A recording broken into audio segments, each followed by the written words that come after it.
Sir Nick, Oy, pare.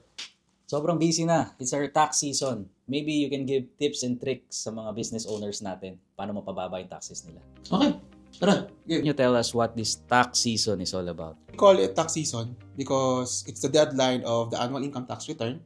And for accountants and auditors like us, it's also the deadline of the audited financial statements. It's another tax filing to the BIR. How is it different from the monthly and quarterly tax filings? There are tax returns that we file on a monthly and quarterly basis. This pertains to expanded withholding tax on compensation, value-added tax or percentage tax, and your quarterly income tax returns. But these tax returns only covers your monthly transactions.